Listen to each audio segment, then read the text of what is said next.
സദാസമയം കൊടുവാളും മാരകായുധങ്ങളുമായി നടക്കുന്ന കൊടും കുറ്റവാളി. നാട്ടുകാർക്കെല്ലാം പേടി സ്വപ്നം. പകലും രാത്രിയും പുറത്തിറങ്ങാൻ കുട്ടികൾക്കും ഭയം. പേടിപ്പെടുത്തുന്ന ഈ കഥ കേട്ടത് നമ്മുടെ കൊച്ചു കേരളത്തിലാണ്, പാലക്കാട് നെന്മാറയിൽ. കൊട്ടേഷൻ നേതാവോ ഗുണ്ടയോ അല്ല അയാൾ, ആരെയും കൊല്ലാൻ മടിക്കാത്ത സൈക്കോപാത്ത്.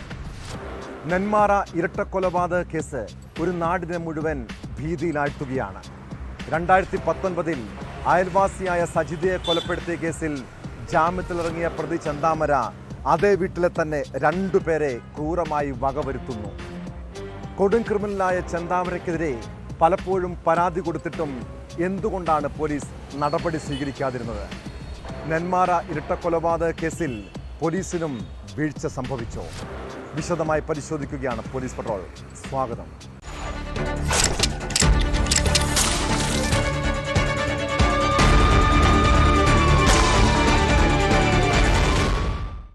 അഞ്ചു വർഷത്തിനിടെ അമ്മയും അച്ഛനും മുത്തശ്ശിയും നഷ്ടപ്പെട്ട പാലക്കാട് നെന്മാറയിലെ അഖില എന്ന പെൺകുട്ടി ഒരു നാടിൻ്റെ നൊമ്പരമാണ്.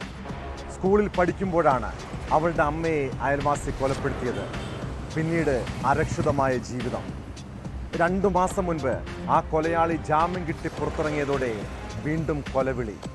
ഒടുവിൽ അഖിലയുടെ അച്ഛൻ സുധാകരനെയും മുത്തശ്ശി ലക്ഷ്മിയെയും വെട്ടിക്കൊലപ്പെടുത്തുന്നു.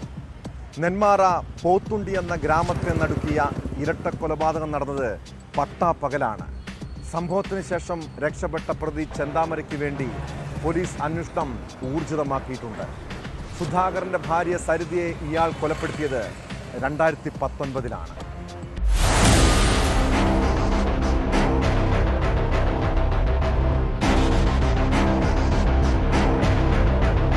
രാവിലെ 10 മണിക്കാണ് പാലക്കാട് നെന്മാറയിൽ കൊലക്കേസ് പ്രതി പോത്തുണ്ടി സ്വദേശികളായ മീനാക്ഷി, മകൻ സുധാകരൻ എന്നിവരെ വെട്ടിക്കൊലപ്പെടുത്തിയത്.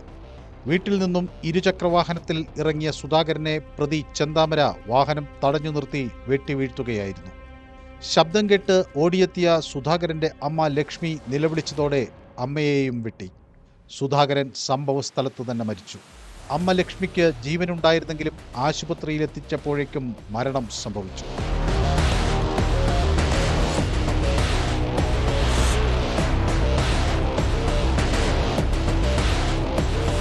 അഞ്ചു വർഷം മുമ്പേയുള്ള വൈരാഗ്യമാണ് നാടിനെ നടുക്കിയ ഇരട്ടക്കൊലപാതകത്തിലേക്ക് നയിച്ചത്. പ്രതിയായ ചെന്താമരയുടെ ഭാര്യ പിണങ്ങിപ്പോകാൻ കാരണം സുധാകരനും കുടുംബവുമാണെന്ന സംശയവും അതേ തുടർന്നുള്ള വ്യക്തിവൈരാഗ്യവും കാരണം 2019 സുധാകരന്റെ ഭാര്യ സജിയെ ചെന്താമര വെട്ടിക്കൊലപ്പെടുത്തിയിരുന്നു. ഈ കേസിൽ വിചാരണ നടക്കാനിരിക്കെ അടുത്തിടെ പ്രതിക്ക് ജാമ്യം കിട്ടി.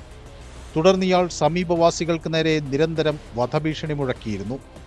ചെന്താമര മുമ്പ് പലതവണ ഭീഷണിപ്പെടുത്തിയിരുന്നതായി സുധാകരന്റെ മകൾ അഖില പറഞ്ഞു.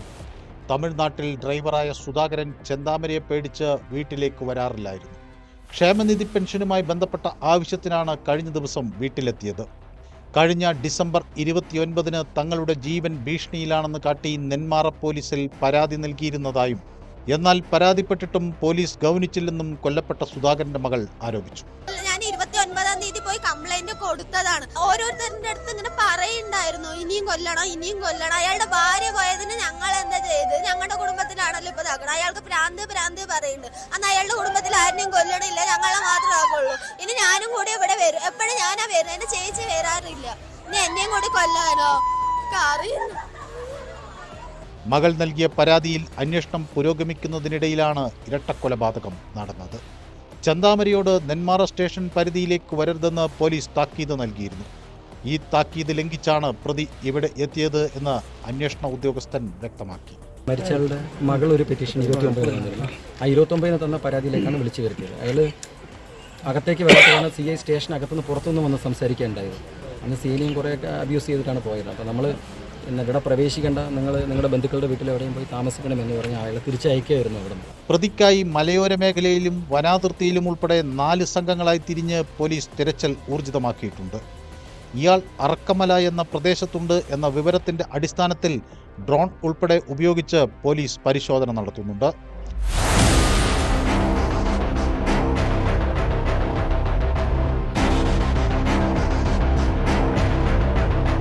ന്യൂസ് 18 പാലക്കാട്. നെന്മാറ പോത്തുണ്ടി എന്ന കൊച്ചു ഗ്രാമം 2019 വരെ അയൽവാസികളെല്ലാം സ്നേഹത്തിലും സാഹോദര്യത്തിലും കഴിഞ്ഞിരുന്ന നാട്. എന്നാൽ ചെന്താമര എന്ന ഒരു സൈക്കോപാത്താണ് ഈ പ്രദേശം വെറുപ്പിൻ്റെ നാടാക്കി മാറ്റിയത്. 2019 നടത്തിയ ആദ്യ കൊലപാതകം ഇപ്പോഴത്തേതിനും സമാനമായിരുന്നു. കൊല്ലപ്പെട്ട സുധാകരൻ്റെ ഭാര്യ സജിതയെ കൊലപ്പെടുത്തിയ ശേഷം വനം മേഖലയിലേക്ക് മുങ്ങിയ പ്രതി പിടിയിലായത് 5 ദിവസങ്ങൾക്ക് ശേഷമാണ്. ഇപ്പോൾ സുധാകരനെയും അമ്മയെയും ഇയാൾ കൊലപ്പെടുത്തിയതും രക്ഷപ്പെട്ടതും ആസൂത്രിതമെന്നാണ് പോലീസ് പറയുന്നത്. അതിനിടെ പ്രതിക്കെതിരെ മുൻപ് പരാതിപ്പെട്ടിരുന്നെങ്കിലും പോലീസ് ഗൗനിച്ചില്ലെന്ന ആരോപണവുമായി നാട്ടുകാർ രംഗത്തെത്തി.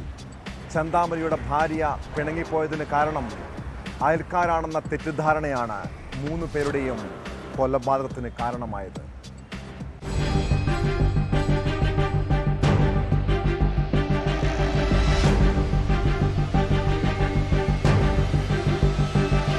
സുധാകരന്റെ ഭാര്യ സജിതയെ കൊലപ്പെടുത്തിയ കേസിൽ പ്രതിയായ ചെന്താമര 2 മാസം മുമ്പാണ് ജാമ്യത്തിലിറങ്ങിയത്. പ്രതി ജനങ്ങൾക്ക് ഭീഷണിയാണെന്ന് ചൂണ്ടിക്കാട്ടി നാട്ടുകാർ ഒപ്പ് ശേഖരിച്ച് പോലീസിന് പരാതി നൽകിയിരുന്നു. എന്നാൽ ആ പരാതി പോലീസ് ഗവനിച്ചില്ലെന്നാണ് പ്രദേശവാസികളുടെ ആരോപണം. ഞങ്ങൾ എല്ലാവരും കൂടെ ഇവിടെ നിന്ന് ഒപ്പിട്ട് കൊടുത്തപ്പോൾ അവർ പറഞ്ഞു അയാളൊന്നും ചെയ്തില്ലല്ലോ, അതിനുശേഷം അയാളുടെ ഭാഗത്ത് നിന്ന് എന്തെങ്കിലും ഉണ്ടായിട്ടില്ലല്ലോ, പിന്നെ നിങ്ങൾ എന്നിട്ട് പേടിക്കണം എന്നൊക്കെ. അങ്ങനെയാണ് പോലീസുകാർ അങ്ങനെ പറഞ്ഞത്. അങ്ങനെ തന്നെ ഇയാൾ ജയിലിലേക്ക് കൊണ്ടുപോയപ്പോൾ ഞങ്ങൾ ഇച്ചിരി സമാധാനത്തിൽ ഇരിക്കുകയായിരുന്നു. പിന്നെ വീണ്ടും ഇയാൾ ജയിലിൽ നിന്ന് വന്ന ശേഷം ഈ 2-2.5 മാസം തൊട്ട് ഞങ്ങൾക്ക് നല്ല പേടിയായിരുന്നു. കാരണം ഇയാൾ തല താത്തി നടക്കും, ചിലപ്പോൾ മിണ്ടാൻ വരും, നമുക്ക് പേടിയാണ്. കാരണം എന്താണെന്ന് വെച്ചാൽ ഇയാൾ എപ്പോഴെന്താ ആരെ ചെയ്യണമെന്ന് പോലും അയാൾക്ക് അറിയില്ല, അത്തരത്തിലുള്ള മൈൻഡുള്ള ആൾക്കാരാണ്. ചെന്താമര സൈക്കോ ആണെന്നും പുതിയ വസ്ത്രമിട്ട് ആരെങ്കിലും അയാളുടെ വീടിന് മുമ്പിലൂടെ പോയാലോ വീട്ടിലേക്ക് നോക്കിയാലോ ഫോൺ ചെയ്താലോ പോലും ഇയാൾ അക്രമാസക്തനാകുമെന്നും നാട്ടുകാർ പറയുന്നു. സുധാകരനെയും അമ്മയെയും കൊലപ്പെടുത്തുന്നതിന് തൊട്ടു മുമ്പ് പരിസരവാസിയായ മറ്റൊരു സ്ത്രീയെയും ഇയാൾ കൊടുവാൾ കാണിച്ച് ഭീഷണിപ്പെടുത്തിയിരുന്നു. അവൻ ഡിസംബറിൽ വന്നതാണ്.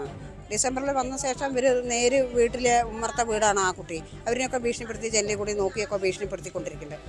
ആളെന്തായാലും ഭയങ്കര ഇതുള്ളവനാണ്, അവനെ വിടാനേ പാടില്ല. സൈക്കോ എന്ന് പറഞ്ഞാലും പോരാ, വല്ലാത്തൊരു സൈക്കിളും. അതായത് കുടുംബപരമായിട്ട് പുള്ളി മറ്റേ ഭാര്യയും മക്കളായിട്ട് യാതൊരു പ്രശ്നത്തോടു കൂടിയിട്ട് മാറി നിൽക്കുന്ന സമയത്ത് അപ്പം അങ്ങനെ ഈ പുള്ളിയായിട്ട് ഇവർ മറ്റുള്ളവർ സന്തോഷിക്കുന്നതാണ് പുള്ളിക്ക് അത് ഇഷ്ടമില്ലാത്ത ഒരു സ്വഭാവക്കാരാണ് തോന്നുന്നത്. അപ്പം അതിൻ്റെ ഒരു വൈരാഗ്യമാണ് തോന്നുന്ന സംഭവം. ജാമ്യത്തിലിറങ്ങിയതിനു ശേഷം അക്രമ സംഭവങ്ങളൊന്നും റിപ്പോർട്ട് ചെയ്യാത്തതിന്റെ അടിസ്ഥാനത്തിലാണ് പ്രതിയെ പോലീസ് ചോദ്യം ചെയ്ത് വിട്ടയച്ചതെന്നും വീഴ്ചയുണ്ടായിട്ടുണ്ടോ എന്ന് പരിശോധിക്കുമെന്നും നെന്മാറ MLA കെ ബാബു പറഞ്ഞു. 5 വർഷമായി ഇയാൾക്ക് പരോള് കിട്ടിയിരിക്കുന്നത് എന്നാണ് അറിയുന്നത്. ഒരു 3 മാസമായി ഇവിടെ തന്നെ ഉണ്ട്. ഇവൻ വന്നിടങ്ങളിലൊക്കെ പ്രത്യേകിച്ചിട്ട് ഈ ഞാൻ അവരെ കൊല്ലും, ഞാൻ ഇവരെ കൊല്ലുന്നു പൊതുവിൽ ഇങ്ങനെ പറഞ്ഞ് നടക്കാറുണ്ട്. പക്ഷേ ഇത്രയേറെ പകയുണ്ടെന്ന് മനുഷ്യർ മനസ്സിലാക്കില്ല. ഈ സംബന്ധിച്ച് പോലീസിൽ ഒരു പരാതി കൊടുത്തിരുന്നു. പരാതി കൊടുത്തതിൻ്റെ അടിസ്ഥാനത്തിൽ പോലീസ് അവനെ വിളിച്ചു. അവനെ പിന്നെ വീഡിയോ ആണല്ലോ ഇപ്പോൾ ചോദ്യം ചെയ്ത്, ആ നിലയ്ക്ക് ചോദ്യം ചെയ്ത് അവൻ ഇറങ്ങി വന്നാണ്. ഏതെങ്കിലും തരത്തിലൊരു വീഴ്ച ഉണ്ടെങ്കിൽ അത് ഗവൺമെന്റ് സദ്യ കൊണ്ടുവരുന്നുള്ളതിന് ഒരു തർക്കമൊന്നുമില്ല. ചെന്താമരയുടെ ഭാര്യയും മകളും കുറച്ചു വർഷങ്ങൾക്ക് മുമ്പ് പിണങ്ങിപ്പോയിരുന്നു. ഇതിന് കാരണം അയൽവാസികളാണെന്ന തരത്തിലായിരുന്നു ഇയാളുടെ പെരുമാറ്റം. ചെന്താമരയ്ക്കെതിരെ പരാതി നൽകിയപ്പോൾ ജയിൽ ശിക്ഷ കഴിഞ്ഞു വന്നയാളെ ഒന്നും ചെയ്യാൻ കഴിയില്ല എന്നായിരുന്നു പോലീസിന്റെ മറുപടി. അതിനിടെ സംഭവത്തിന് ശേഷം രക്ഷപ്പെട്ട പ്രതിയുടെ വീട്ടിൽ നിന്നും വിഷക്കുപ്പി കണ്ടെത്തി. ഫോറൻസിക് സംഘം നടത്തിയ പരിശോധനയിലാണ് ഇത് കണ്ടെത്തിയത്. ഇരട്ടക്കൊലപാതകത്തിന് ഉപയോഗിച്ച വെട്ടുകത്തിയും പോലീസ് പിടിച്ചെടുത്തിട്ടുണ്ട്.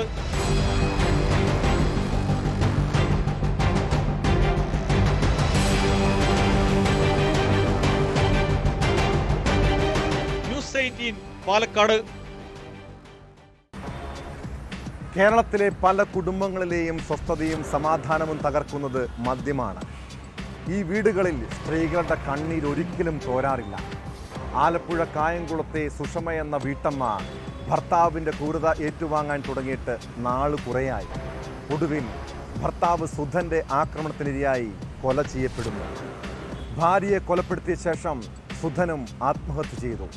കായംകുളത്ത് ദമ്പതിമാരെ മരിച്ച നിലയിൽ കണ്ടെത്തിയ കേസിൽ പോസ്റ്റ്മോർട്ടം റിപ്പോർട്ടിലാണ് വിവരങ്ങൾ പുറത്തു വന്നത്.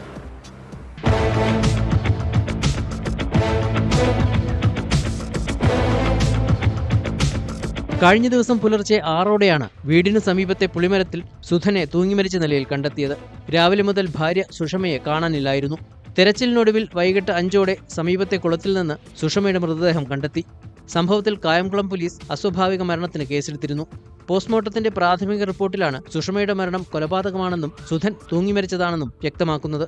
സുഷമയുടെ തലയിൽ ചുറ്റിക കൊണ്ടടിച്ച പാടുണ്ട്. കൂടാതെ വാരിയെല്ല് പൊട്ടിയിട്ടുമുണ്ട്. സുഷമയെ കൊലപ്പെടുത്തിയ ശേഷം സുധൻ ആത്മഹത്യ ചെയ്തതാണെന്ന് പോലീസ് വ്യക്തമാക്കി.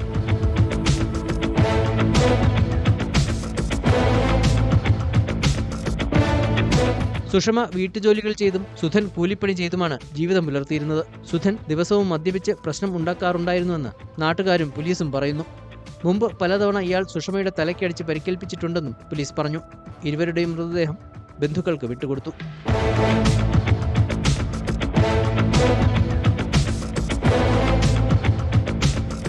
ന്യൂസ് 18 കായംകുളം. പൊതുവെ പരിഷ്കൃത സമൂഹമെന്ന് അവകാശപ്പെടുന്നവരാണ് നമ്മൾ മലയാളികൾ. എന്നാൽ ഇവിടെ ഇപ്പോഴും പ്രാകൃതമായ ആൾക്കൂട്ട വിചാരണയും ആക്രമണവും ഒക്കെ നടക്കുന്നുണ്ട്.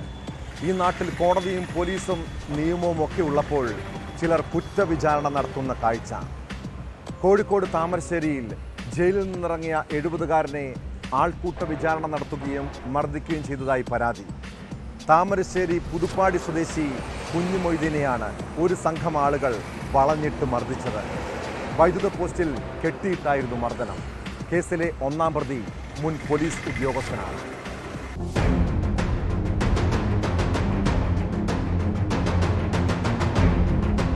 ഒരു സ്ത്രീയോട് അപമര്യാദയായി പെരുമാറിയ കേസിലാണ് താമരശ്ശേരി പുതുപ്പാടി സ്വദേശി കുഞ്ഞുമൊയ്തീൻ ജയിൽവാസം അനുഭവിച്ചത്. 75 ദിവസത്തിന് ശേഷമാണ് ജാമ്യം ലഭിച്ചു പുറത്തു വന്നത്. പരാതി നൽകിയവർ ആക്രമിക്കുമെന്ന ഭീതി കുഞ്ഞുമൊയ്തീനുണ്ടായിരുന്നു. അതിനാൽ കട്ടിപ്പാറ പഞ്ചായത്തിലുള്ള സഹോദരിയുടെ വീട്ടിലാണ് ഇയാൾ താമസിച്ചിരുന്നത്. ഞായറാഴ്ച വൈകിട്ടോടെ അവിടെ എത്തിയാണ് ആക്രമണം. കുഞ്ഞുമൊയ്തീനെ മർദ്ദിച്ച ശേഷം ജീപ്പിൽ കയറ്റി അയ്യാറട്ട് അങ്ങാടിയിൽ കൊണ്ടുവന്ന് വൈദ്യുതി പോസ്റ്റിൽ കെട്ടിയിട്ട് വീണ്ടും ക്രൂരമായി മർദ്ദിക്കുകയായിരുന്നു. 10-70 ദിവസം ജയിൽ റിമാൻഡിൽ കഴിഞ്ഞ് ജാമ്യത്തിലിറങ്ങി എൻ്റെ നാട്ടിൽ വന്ന് എൻ്റെ പെങ്ങളെ വീട്ടിൽ പോയി നിൽക്കുന്ന സന്ദർഭത്തിലാണ് ഒരു ജീപ്പുമായിട്ട് 5-6 ഗുണ്ടകൾ വന്നിട്ട് എന്നെ പിടിച്ച് ബലമായിട്ട് കൈ കെട്ടിയിട്ട് ജീപ്പ് കയറ്റി കാവുമ്പുറം അങ്ങാടി കൊണ്ട് എൻ്റെ വീടിൻ്റെ തൊട്ടടുത്തുള്ള കാവുമ്പുറം അങ്ങാടി കൊണ്ട് വെച്ച് ഒരു പോസ്റ്റിൻ്റെ മുകളിൽ എന്നെ കെട്ടിയിട്ട് കണ്ട അവർ കണ്ടമാൻ എന്നെ അടിച്ച് ആ വേദന ഇന്നും നിലനിൽക്കുന്നു. താമരശ്ശേരി താലൂക്ക് ആശുപത്രിയിൽ ചികിത്സ തേടിയ കുഞ്ഞുമൊയ്തീൻ പിന്നീട് പോലീസ് സ്റ്റേഷനിലെത്തി പരാതി നൽകി. ഈ സമയം സ്റ്റേഷനിൽ ഉണ്ടായിരുന്ന കോഴിക്കോട് റൂറൽ SP മുൻകൈയെടുത്താണ് കേസ് രജിസ്റ്റർ ചെയ്ത് അന്വേഷണം നടത്തുന്നത്. ഒന്നാം പ്രതി അബ്ദുൾ റഹിമാൻ എന്നയാൾ പോലീസിലെ മുൻ ഉദ്യോഗസ്ഥനാണ്. ആക്രമണ സംഘത്തിൽ ഉണ്ടായിരുന്ന ഒരാളുടെ ഭാര്യയെ ഉപദ്രവിച്ചെന്ന കേസിലാണ് കുഞ്ഞുമൊയ്തീൻ ജയിലിൽ കഴിഞ്ഞത്. ഇയാൾ നിലവിൽ കോഴിക്കോട് മെഡിക്കൽ കോളേജ് ആശുപത്രിയിൽ ചികിത്സയിലാണ്. പ്രതികൾക്കായി അന്വേഷണം ഊർജിതമാക്കിയതായി പോലീസ് പറഞ്ഞു.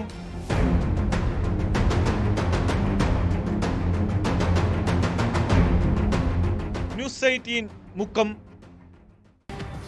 7ാം ക്ലാസ് മുതൽ 5 വർഷത്തോളം നീണ്ട ലൈംഗിക പീഡനം, ഇൻസ്റ്റഗ്രാമിലെ പ്രണയച്ചതി. പത്തനംതിട്ട അടൂരിൽ +2 വിദ്യാർത്ഥിനി നേരിട്ട ദുരനുഭവത്തിന് കാരണം അവളുടെ തന്നെ കുടുംബമാണ്. പഠനത്തിൽ ശ്രദ്ധയില്ല എന്ന് പറഞ്ഞ് ആ പെൺകുട്ടിയെ ഒരു മന്ത്രവാദിയുടെ അടുക്കൽ കൊണ്ടുപോയപ്പോൾ തുടങ്ങിയതാണ് ലൈംഗിക ചൂഷണം. പെൺകുട്ടിയെ ആദ്യം പീഡിപ്പിച്ചത് തങ്ങളെന്ന് വിളിക്കുന്ന ആദിക്കാട്ടുകുളങ്ങര സ്വദേശി ബദർ സമനാണ്.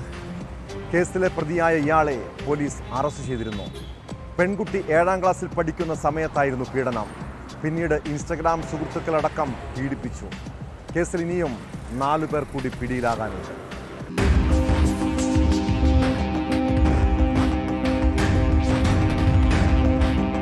ഒൻപത് പേർ പീഡിപ്പിച്ചെന്നാണ് പെൺകുട്ടിയുടെ മൊഴി. ആദ്യം പീഡനം നേരിട്ടത് തങ്ങൾ എന്ന് വിളിക്കുന്ന ബദർ സമൻ എന്നയാളിൽ നിന്നാണെന്നും കുട്ടി പോലീസിനോട് വെളിപ്പെടുത്തിയിരുന്നു.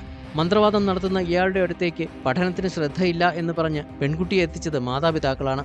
തുടർന്ന് മാതാപിതാക്കളെ മുറുക്കി പുറത്തു നിർത്തിയായിരുന്നു പീഡനം.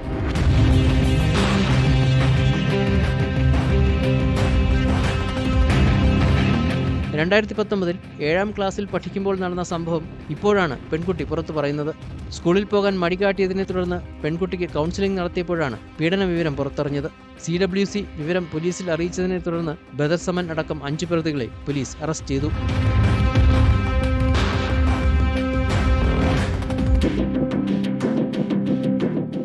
വയസ്സുള്ള ബദർ സമൻ പ്രതിയായ കേസ് അടൂർ പോലീസ് പിന്നീട് നൂറനാട് പോലീസിന് കൈമാറി.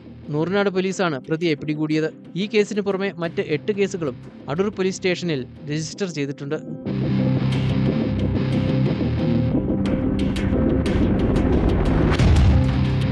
ന്യൂസ് 18 പത്തനംതിട്ട. ചില മനുഷ്യരെ കബളിപ്പിക്കാൻ വളരെ എളുപ്പമാണ്. ഇവിടെ നിധിയുണ്ടെന്ന് പറഞ്ഞാൽ പിന്നെ പാതാളം വരെയും കുഴിക്കും. കാസർഗോഡ് കുമ്പള ആദിക്കാരി കോട്ടയിൽ നിധിയുണ്ടെന്ന വിശ്വാസത്തിൽ കുഴിച്ചെടുക്കാൻ എത്തിയത് പഞ്ചായത്ത് വൈസ് പ്രസിഡന്റ് ഉൾപ്പെടെയുള്ളവരാണ്. കേസിൽ മൊഗ്രാൽ പഞ്ചായത്ത് വൈസ് പ്രസിഡന്റ് മുജീബടക്കം 5 അംഗ സംഘം കുമ്പള പോലീസിന്റെ പിടിയിലായി. കോട്ടയിലെ വെള്ളമില്ലാത്ത കിണറിനകത്താണ് ഇവർ കുഴിക്കാൻ തുടങ്ങിയത്. ശബ്ദം കെട്ടെത്തിയ സമീപവാസികൾ 2 പേരെ തടഞ്ഞുവെച്ച് പോലീസിനെ വിവരം അറിയിച്ചു. തുടർന്ന് നടത്തിയ അന്വേഷണത്തിലാണ് ഓടി രക്ഷപ്പെട്ടവരും പിടിയിലായത്.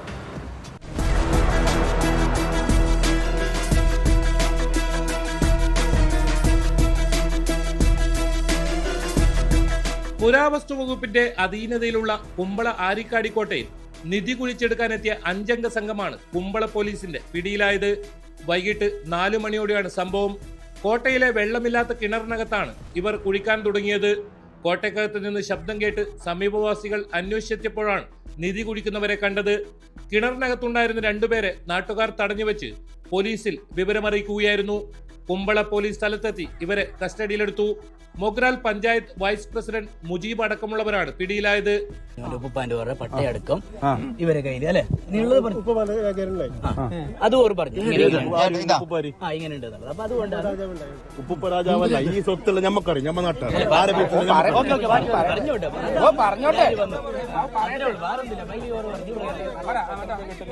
അങ്ങനെയല്ല അപ്പൊ ഇങ്ങനെ പറയും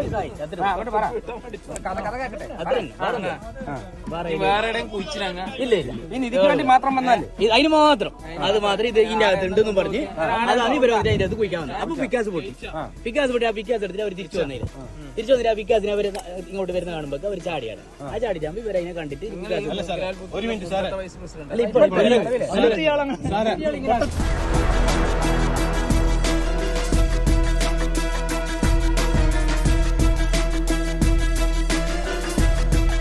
മൂന്ന് ദിവസം മുൻപും ഇവർ കോട്ടയ്ക്കകത്ത് നിധി അന്വേഷിച്ച് എത്തിയിരുന്നു. കണ്ണൂർ ഭാഗത്ത് കുടുംബശ്രീ പ്രവർത്തകർക്ക് നിധി ലഭിച്ചിട്ടുണ്ടെന്ന് വിശ്വസിപ്പിച്ച് യുവാക്കളെ പ്രലോഭിപ്പിച്ചാണ് കോട്ടയിലെത്തിച്ചതെന്നാണ് വിവരം. നിധി കിട്ടിയാൽ തുല്യമായി പങ്കിടാമെന്ന് പറഞ്ഞിരുന്നതായും സൂചനയുണ്ട്. കുഴിക്കാൻ ഉപയോഗിച്ച മൺവെട്ടിയും മറ്റു ഉപകരണങ്ങളും സ്ഥലത്തു നിന്നും പോലീസ് കണ്ടെടുത്തു.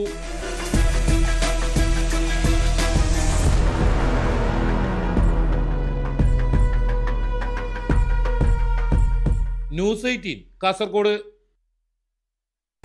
നമ്മുടെ നാട്ടിലെ പല സ്ഥലങ്ങളിലും ഇതര സംസ്ഥാനക്കാർ സ്വൈര ജീവിതം തകർക്കുകയാണ്. പെരുവഴിയിൽ കൂട്ടത്തല്ലും സംഘർഷവും പതിവാകുന്ന കാഴ്ച. കോഴിക്കോട് കല്ലാച്ചിയിൽ ബംഗാൾ സ്വദേശികളായ തൊഴിലാളികൾ ഏറ്റുമുട്ടിയത് ടൗണിൽ വെച്ചാണ്. മൊബൈൽ മോഷണത്തിന്റെ പേരിലായിരുന്നു സംഘർഷം. ഒരു യുവതിക്കുൾപ്പെടെ പരിക്കേറ്റു.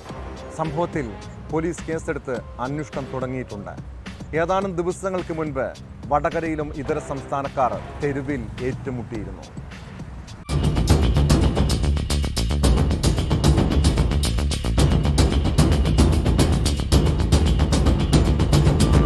അഞ്ച് പുരുഷന്മാരും ഒരു സ്ത്രീയും അടങ്ങിയ സംഘമാണ് കൂട്ടത്തല്ല് നടത്തിയത്. എല്ലാവരും ബംഗാൾ സ്വദേശികളാണ്. കല്ലാച്ചി മാർക്കറ്റിലെ ഇറച്ചിക്കടയിൽ ജോലി ചെയ്യുന്ന തൊഴിലാളിയുമായാണ് സംഘർഷം തുടങ്ങിയത്. മൊബൈൽ ഫോൺ മോഷണം പോയതുമായി ബന്ധപ്പെട്ട പ്രശ്നമാണ് തമ്മിലടിയിൽ കലാശിച്ചത്. ഒരു ഇതര സംസ്ഥാന തൊഴിലാളിക്കൊപ്പം ഭാര്യയും കുട്ടിയും ഉണ്ടായിരുന്നു. സംഘർഷത്തിനിടയിൽ യുവതിക്ക് മർദ്ദനമേറ്റു. ഇതോടെ റോഡരികിൽ കൂട്ടയടിയായി. യുവതി ചെരുപ്പുപയോഗിച്ച് യുവാവിന്റെ മുഖത്തുൾപ്പെടെ തല്ലുന്നത് വീഡിയോയിൽ കാണാം.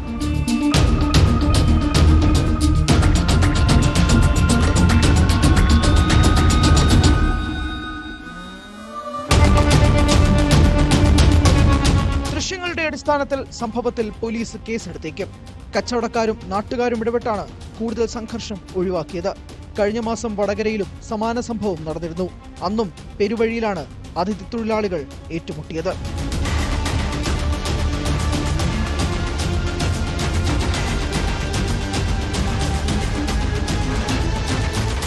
ന്യൂസ് 18 വടകര. മലപ്പുറം പൊന്നാനിയിൽ യുവാവ് മർദ്ദനമേറ്റ് മരിച്ച സംഭവത്തെക്കുറിച്ച് പോലീസ് പട്രോൾ കഴിഞ്ഞ ദിവസം റിപ്പോർട്ട് ചെയ്തതാണ്. പൊന്നാനി മുക്കാടി സ്വദേശി കബീറിനെ മദ്യപാനത്തിനിടെ സുഹൃത്തുക്കൾ ചേർന്ന് മർദ്ദിച്ചു കൊലപ്പെടുത്തിയ കേസിൽ മുഖ്യപ്രതി പിടിയിലായിരിക്കുന്നു. കൊല്ലപ്പെട്ട കബീറിന്റെ സുഹൃത്ത് മുക്കാടി സ്വദേശി മനാഫാണ് അറസ്റ്റിലായത്. കേസിൽ ഒളിവിലുള്ള മറ്റു പ്രതികൾക്ക് വേണ്ടി പോലീസ് അന്വേഷണം ഊർജിതമാണ്.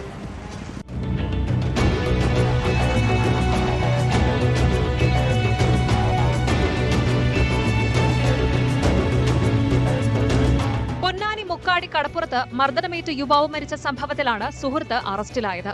കളത്തിൽ പറമ്പിൽ കബീറാണ് കഴിഞ്ഞ ദിവസം മരിച്ചത്. ഇയാളുടെ സുഹൃത്തായ 33-കാരൻ മനാഫാണ് പൊന്നാനി പോലീസിന്റെ പിടിയിലായത്. ഈ മാസം 16-ന് കടപ്പുറത്തിരുന്ന് മദ്യപിക്കവേ സുഹൃത്തുക്കൾ തമ്മിലുണ്ടായ വാക്കുതർക്കം മർദ്ദനത്തിൽ കലാശിക്കുകയായിരുന്നു. ഗുരുതരമായി പരിക്കേറ്റ കബീറിനെ സഹോദരൻ ഗഫൂറും കൂട്ടുകാരും ചേർന്ന് പൊന്നാനി താലൂക്ക് ആശുപത്രിയിൽ പ്രവേശിപ്പിച്ചു. പരിക്ക് ഗുരുതരമായതിനാൽ ഇവിടെ നിന്ന് തൃശൂർ മെഡിക്കൽ കോളേജ് ആശുപത്രിയിലേക്ക് മാറ്റി. ഇവിടെ ചികിത്സയിൽ കഴിയവെയാണ് മരണം.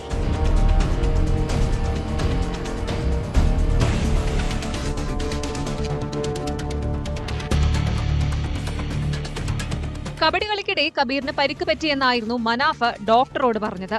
കബീറിന്റെ പരിക്ക് ഗുരുതരമാണെന്നറിഞ്ഞതോടെ മനാഫും മറ്റു സുഹൃത്തുക്കളും ഒളിവിൽ പോയി. തുടർന്ന് പോലീസ് നടത്തിയ അന്വേഷണത്തിലാണ് മനാഫിനെ അറസ്റ്റ് ചെയ്തത്.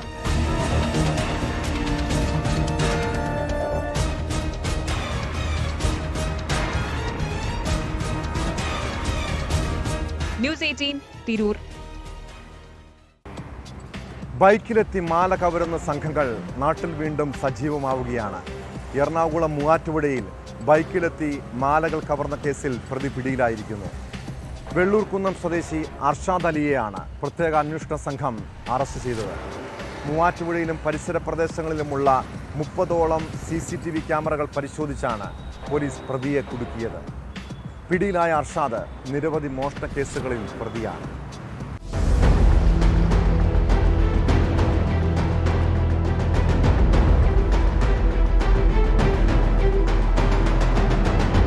ജനുവരി 13-ന് ഉച്ചയ്ക്ക് 12 മണിയോടെ ബൈക്കിലെത്തിയായിരുന്നു ആദ്യ മോഷണം. KSRTC ബസ് സ്റ്റാൻഡ് പരിസരത്തെ SBI ATM-ന് മുന്നിൽ നിൽക്കുകയായിരുന്ന യുവതിയുടെ മാലയാണ് അർഷാദ് അലി അപഹരിച്ചത്. അന്ന് വൈകിട്ട് 3:30-ഓടെ വെള്ളൂർക്കുന്നം തൃക്കഭാഗത്ത് നടന്നു പോവുകയായിരുന്ന അംഗനവാടി അധ്യാപികയുടെ മാലയും ബൈക്കിൽ വേഷം മാറി എത്തി പൊട്ടിച്ചു കൊണ്ടുപോയി. ആലുവ പമ്പ് ജംഗ്ഷന് സമീപത്തു നിന്ന് മോഷ്ടിച്ച ബൈക്കിലെത്തിയാണ് ഇയാൾ മൂവാറ്റുപുഴയിൽ മാലകൾ പിടിച്ചുപറിച്ചത്. പ്രതിയെപ്പറ്റി യാതൊരു തുമ്പും ആദ്യം കിട്ടിയിരുന്നില്ല. എറണാകുളം റൂറൽ ജില്ലാ പോലീസ് മേധാവി വൈഭവ് സക്സേനയുടെ നിർദ്ദേശാനുസരണം പ്രത്യേക സംഘം രൂപീകരിച്ച് നടത്തിയ ശാസ്ത്രീയ അന്വേഷണത്തിലാണ് അർഷാദ് അലി പിടിയിലായത്.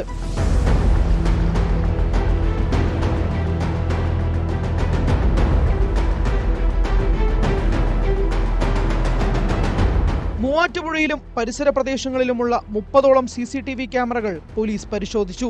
സമാന കുറ്റകൃത്യത്തിൽപ്പെട്ടവരെയും നിരീക്ഷിച്ചു വരികയായിരുന്നു. മോഷണത്തിന് ഉപയോഗിച്ച ബൈക്ക് കണ്ടെത്തിയതോടെയാണ് പോലീസ് പ്രതിയിലേക്ക് എത്തിയത്. തമിഴ്നാട് ഏർവാടിയിൽ ഒളിച്ചു കഴിയുകയായിരുന്ന അർഷാദിനെ സാഹസികമായാണ് പോലീസ് കസ്റ്റഡിയിലെടുത്തത്. മോഷ്ടിച്ച മാല മൂവാറ്റുപുഴ മാർക്കറ്റ് പരിസരത്തെ സ്വകാര്യ ധനകാര്യ സ്ഥാപനത്തിൽ നിന്ന് കണ്ടെടുത്തു. പറവൂർ പോലീസ് സ്റ്റേഷനിലെ മോഷണ കേസിൽ ജാമ്യം ലഭിച്ച് 20 ദിവസത്തിനിടയിലാണ് വീണ്ടും പിടിച്ചുപറി നടത്തിയത്. ആഡംബര ജീവിതത്തിനായാണ് പ്രതി മോഷണം നടത്തുന്നത്. Muvattupuzha deputy police superintendent PM ബൈജുവിന്റെ മേൽനോട്ടത്തിലുള്ള പ്രത്യേക അന്വേഷണ സംഘത്തിൽ ഇൻസ്പെക്ടർ ബേസിൽ തോമസ്, SI-മാരായ KK രാജേഷ്, ജയകുമാർ, സീനിയർ CPO-മാരായ PA Shibu, CK Meeran, Bipin Mohan, KA Anas, Sooraj Kumar എന്നിവരാണ് ഉണ്ടായിരുന്നത്.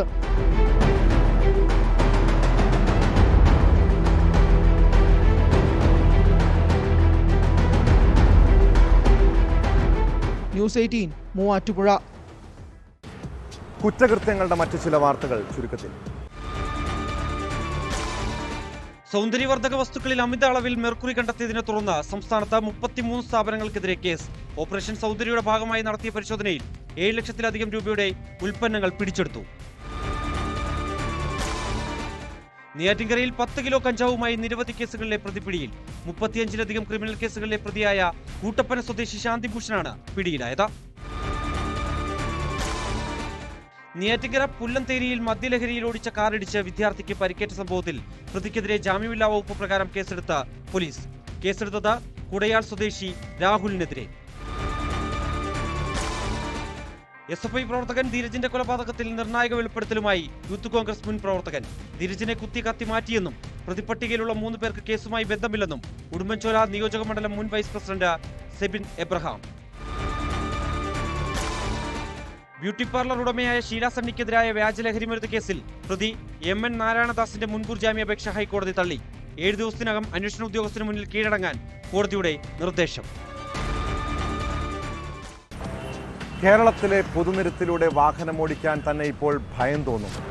ചീറിപ്പാഞ്ഞു വരുന്ന വാഹനങ്ങൾ, ചെറിയ പ്രശ്നങ്ങളിൽ പോലും പൊട്ടിത്തെറിക്കുന്ന യാത്രക്കാർ.